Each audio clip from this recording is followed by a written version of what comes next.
রাজ্যের আইন শৃঙ্খলার উপরে গুরুত্ব আরোপ মুখ্যমন্ত্রীর। একই সাথে শারদ উৎসব দুর্গাপুজো শুধুমাত্র বাঙালিদের নয় বলে উল্লেখ করে জাতি জনজাতির শ্রেষ্ঠ উৎসব দুর্গাপুজো বলে উল্লেখ করে নিজ অভিজ্ঞতার কথা জানালেন মুখ্যমন্ত্রী মানিক সাহা। শারদ উৎসব দুর্গাপূজা সম্পন্ন হয়েছে, তবুও রেশ কিন্তু কাটেনি। এর মধ্যেই সোমবার আলোর উৎসব দীপাবলি এবং কালী পূজা। এই পরিস্থিতিতে রবিবার অনুষ্ঠিত হলো ত্রিপুরা প্রদেশ বিজেপির বিজয়া সম্মেলন। আগরতলার টাউন হলে প্রদেশ বিজেপির এই বিজয়া সম্মেলনের আয়োজন করেছে। সম্মেলনে দলীয় প্রদেশ সভাপতি রাজীব ভট্টাচার্য, বিজেপির রাজ্য প্রভারী ডক্টর রাজদীপ রায়, সংগঠন মন্ত্রী রবীন্দ্রনাথ রাজু সহ মুখ্যমন্ত্রী মানিক সাহা এবং অন্যান্যরা অতিথি হিসেবে উপস্থিত ছিলেন। আক্ষরিক অর্থে দলীয় নেতাকর্মী সমর্থকদের মধ্যে সৌহার্দ্যভাব এবং একটা সমন্বয় তৈরি করতেই এই বিজয়া সম্মেলন আয়োজন করা হয়। সম্মেলনে নিজ ভাষণে রাজ্যের আইন শৃঙ্খলার উপর গুরুত্ব আরোপ করেন মুখ্যমন্ত্রী মানিক সাহা। প্রথম যে বিষয় সেটা হচ্ছে ল অ্যান্ড অর্ডার। যতক্ষণ ধরে ল অ্যান্ড অর্ডার ঠিক না থাকবে কোনো অবস্থায় ভালো কাজ হতে পারে না। কারণ যে কোনো জায়গায়, সেটা একটা পাড়াতেই হোক, সেটা একটা পার্টিকুলার একটা জায়গায় হোক, law and order as a whole সমস্ত ত্রিপুরায় ভালো থাকতে হবে। সেই দিকে কিন্তু এই সরকার আমরা জোর দিয়েছি। আপনারা সবাই জানেন যে 28টি রাজ্যের মধ্যে আমরা এখন নিচের দিক দিয়ে আমাদের থার্ড পজিশনে আমরা আছি। এটা একটা আমরা যে সেটাকে মেনটেন করছি, আরও যাতে নিচে যাওয়া যায় সেই ব্যবস্থা আমরা করছি। বিরোধীরা অনেক সময় অনেক কথা বলেন। আমি এক এক সময় দেখি যখন বিভিন্ন ঘটনা নিয়ে যে সোশ্যাল মিডিয়াতে এত হইচই হয় বা টিভির পর্দায় আমরা দেখি, একটু বাদে আপনারা যদি এটা অফ করে দিন, দেখবেন সারা ভারতবর্ষের সারা পৃথিবীর মধ্যে যে নিউজগুলো যখন আপনারা দেখবেন, এখানে তো সাংঘাতিক বিষয় হয়।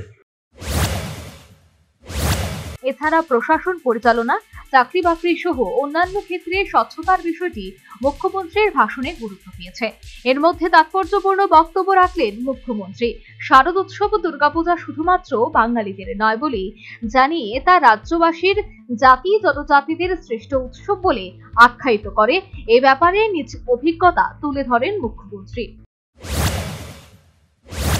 বলবো যে এই যে আজকের এখানে আমরা সবসময় বলি যে বাঙালির দুর্গাপুজো, ত্রিপুরায় আমি বিভিন্ন জায়গায় আমি গেছি, আমি কি অবাক হয়ে যাই। আমাদের যারা জনজাতি গোষ্ঠীর যারা আছেন বিভিন্ন জায়গায়, সেখানে গিয়ে দেখি এরা বহুদিন ধরে দুর্গাপুজো করে। কাজেই ত্রিপুরার মধ্যে আমার মনে হয় এটা জাতি জনজাতির দুর্গাপূজা। এবং আমি নিজেও কয়েক জায়গায় যেমন গেলাম, দেখা গেছে এত নিষ্ঠার সাথে এই দুর্গাপুজোগুলো করে, সেটা আমি সেখানে দেখতে পেয়েছি। কয়েক বছরে আমি যখন এই যাত্রা আমি শুরু করি, কয়েক বছর ধরে যখন রাজনীতিতে প্রবেশ করে আমি বিভিন্ন জায়গায় যাই, সেটা কিন্তু পরিলক্ষিত হয়েছে। আজকে এই পূজা আমাদের শুধু দুর্গাপূজা করলাম, মার আরাধনা করলাম, এক বছরের জন্য মা আসেন পুরো ফ্যামিলি নিয়ে, এবং আবার আমাদের আশীর্বাদ করে আবার এক বছরের জন্য আমরা বসে থাকি কবে আবার মা আসবে। একই সাথে এই বিজয়া সম্মেলনে উপস্থিত দলীয় নেতা, মন্ত্রী, বিধায়ক এবং কর্মী সমর্থকদের শুভেচ্ছা জানালেন মুখ্যমন্ত্রী। সর্বোপরি শারদ উৎসব দুর্গাপূজা সম্পন্ন হলেও এর রেশ কিন্তু এখনো কাটেনি।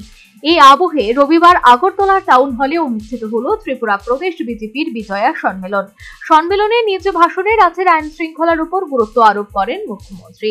প্রশাসনিকভাবে স্বচ্ছতা বজায় রেখে বর্তমান রাজ্য সরকার কাজ করছে বলে নিজ ভাষণে মুখ্যমন্ত্রী বার্তা দিলেন।